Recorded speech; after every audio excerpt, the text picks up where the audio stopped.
বিরসা মুন্ডার জন্মদিন উপলক্ষে দেখা গেল বিরোধী নেতা সুকান্ত মজুমদারকে।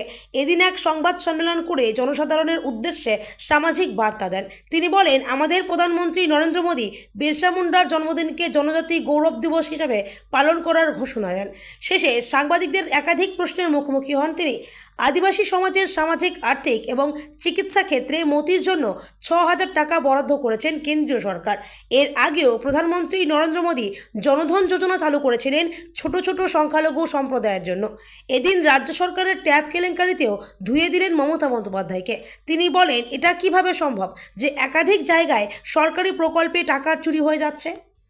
আমাদের কেন্দ্র সরকারের তরফ থেকে, আদিবাসী উন্নয়ন দপ্তরের তরফ থেকে দুবার লেটার লেখার পরেও এবং বেশ কয়েকটি ভিসি ভিডিও কনফারেন্স হওয়ার পরেও পশ্চিমবঙ্গ সরকারের তরফ থেকে একটিও প্রপোজাল আমাদের যায়নি।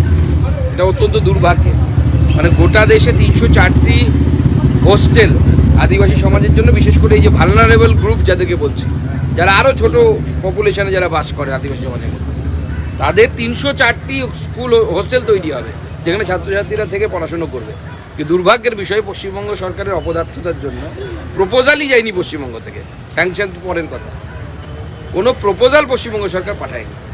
আমি আশা করব মাননীয় মুখ্যমন্ত্রী এর পরে উপযুক্ত ব্যবস্থা নেবেন, যার ফলে এই ধরনের যে কেন্দ্রীয় সরকারি প্রকল্পগুলো আছে তার লাভ কমসে কম পশ্চিমবঙ্গের মানুষরা পাক। অন্যান্য রাজ্য পাচ্ছে এবং তারা উন্নয়নের দিকে আরও এগিয়ে যাচ্ছে, এমনিতেই তারা আমাদের থেকে এগিয়ে আসছে। যে বিহারকে আমরা একসময় হেয় করতাম, সেই বিহার আমাদের থেকে অনেক এগিয়ে গেছে। ঝাড়খণ্ড আমাদের থেকে এগিয়ে যাচ্ছে। উড়িষ্যা তো কবে আমাদেরকে ছেড়ে চলে গেছে। আস্তে আস্তে আমরা পেছোতে পেছোতে কোন জায়গায় গিয়ে পেছোবো। এরপরে যদি আপনাদের কোনো প্রশ্ন থাকে। ট্যাব নিয়ে একটা বিরাট কেলেঙ্কারির হদিশ পাওয়া গিয়েছে এবং শেষ যেটা জানা যাচ্ছে যে এপি সেন্টার হচ্ছে চোপড়া, অর্থাৎ আপনার যে জেলা তার পাশের জেলা উত্তর দিনাজপুর জেলার চোপড়া। কেন্দ্রীয়ভাবে পরিকল্পনা করে দুর্নীতি হয়েছে। এখন এতদিন পরে লালবাজার তদন্তে নেমে উদ্ধার করছে বিভিন্ন জায়গায় এরকম সুরাগ রয়েছে। ভিন রাজ্যে টাকা গিয়েছে এরকম প্রচুর অভিযোগ আছে। কলকাতা পুলিশ মনে করছে যে চোপড়া, কিষানগঞ্জ, ইসলামপুর এইসব জায়গায় অ্যাকাউন্ট ভাড়া নিয়ে টাকা গায়েব হয়েছে। দেখুন, পশ্চিমবঙ্গ পুলিশের উচিত তদন্ত করা এবং কেন এই ধরনের ঘটনা ঘটল।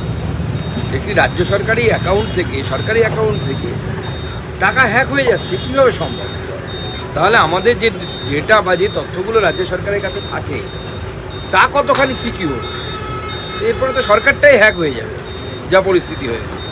কিন্তু শিক্ষা মন্ত্রকের পোর্টাল সেটা এত অসুরক্ষিত যে এভাবে হ্যাকিং করা সম্ভব? না, সেই প্রশ্নটাই তো আমি বলছি, আমি তুলছি যে যদি শিক্ষা মন্ত্রকের পোর্টাল, যেখানে আর্থিক লেনদেনের মতো গুরুত্বপূর্ণ বিষয় বা সেন্সিটিভ ম্যাটার ডিল হয়, সেই ওয়েবসাইট যদি হ্যাক হয়ে যায়, তাহলে আমাদের যে ব্যক্তিগত ইনফরমেশনগুলো রাজ্য সরকার বা যে কোনো সরকারের কাছে জমা থাকে, তো তার সুরক্ষা কি আছে? যে কোনো মুহূর্তে তো সেটা গণ্ডগোল হয়ে যেতে পারে। প্রথম তদন্তে নেমে মালদার একজন তৃণমূল নেতাকে গ্রেপ্তার করা হয়, তারপরে তার সুযোগ্য পুত্র এবং তার সঙ্গে আরও 4 জন সাথী, এটার মধ্যেও তৃণমূলই যোগ। এবং এখানে একটা রাষ্ট্রায়ত্ত ব্যাংকের গ্রাহক পরিষেবা কেন্দ্রের কর্ণধার, তিনি গ্রেপ্তার। না, চুরির কোনো ঘটনা আসবে আর তৃণমূলের নাম আসবে না, তাই হয় নাকি?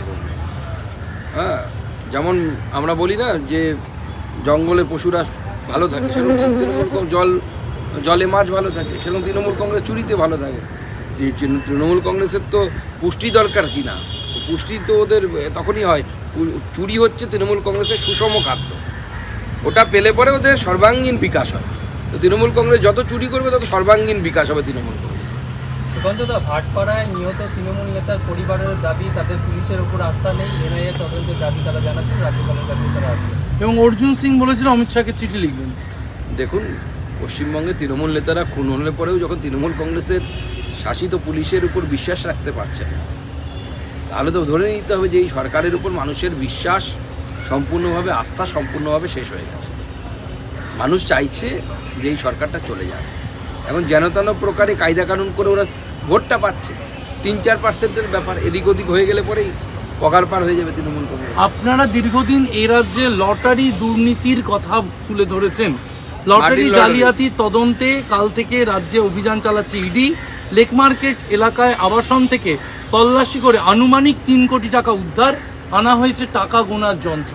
আবার টাকা গোনার যন্ত্র গুনে চলেছে। পশ্চিমবঙ্গে তো এটা প্রতিনিয়ত একটি দৃশ্যে আমাদের সবার কাছে আকাঙ্ক্ষিত দৃশ্য হয়ে গেছে যে আমরা মাঝে মাঝে খবরের চ্যানেল খুলবো, এখন সিরিয়ালে মানুষের মন ভরছে না, আনন্দ পাচ্ছে না। টিভি চ্যানেল খুললে পরে এখন সবাই নিউজ চ্যানেল দেখছে যে কবে তৃণমূলের নেতাদের বাড়ি থেকে টাকা পাওয়া যাবে, বান্ধবী পাওয়া যাবে, আর টাকার মেশিন গিয়ে টাকা গুনবে। তো নতুন কিছু নয়, পশ্চিমবঙ্গের মানুষ এটার সাথে হ্যাবিচুয়েটেড হয়ে গেছে। তো এই লটারি দুর্নীতির কথা আমরা আগেই বলেছি, মার্টিন লটারির কথা বলেছি। যারা পশ্চিমবঙ্গের যে লটারি ব্যবসাতে যারা স্থানীয় লটারির লোকেরা ছিল তারা সব দেখুন আউট হয়ে গেছে। এখন শুধু একটাই লটারি চলে, সেটা হচ্ছে ডিআর লটারি, মার্টিন লটারি, অন্য কোনো লটারি নেই। এত দুর্নীতি এর আগেও আমরা দেখেছি গত 3 বছর বা গত 2.5 বছরে প্রচুর টাকার এই দুর্নীতির টাকার হদিশ মিলেছে, কিন্তু তারপরে দেখা গেল লোকসভায় আসন বাড়লো তৃণমূলের। রাজ্যের বিরোধী দলের, আপনি রাজ্য সভাপতি, প্রধান বিরোধী দলের, দুর্নীতির কি ভোটে কোনো ইস্যু হচ্ছে না বা রাজনীতিতে কোনো প্রভাবই ফেলছে না? দেখুন, তৃণমূল কংগ্রেস দুর্নীতি করবে, দুর্নীতি করে, এটা সাধারণ মানুষের গা সওয়া হয়ে গেছে। জানে তৃণমূল নেতা মানে চোর। প্র্যাকটিক্যালি তৃণমূল এমন একটা অ্যাটমসফিয়ার তৈরি করে দিয়েছে যে পলিটিক্স করবে মানে চুরি করবে, ওটুকু না করলে আর কি করলো। এটা তৃণমূল কংগ্রেস এমন একটা অ্যাটমসফিয়ার বাংলার মানুষের মনে তৈরি করে দিয়েছে, তো স্বাভাবিকভাবে তার প্রভাব হয়তো কম করছে। বাংলার মানুষ সাধারণ সমস্যা নিয়ে আরও বেশি চিন্তিত। তো আমি বিশ্বাস করি যে 3-4% ভোটের ফারাক আছে। এই 3-4% ভোটের ফারাক খুব তাড়াতাড়ি মিটে যাবে এবং ভারতীয় জনতা পার্টি 26-এ ক্ষমতায় আসবে।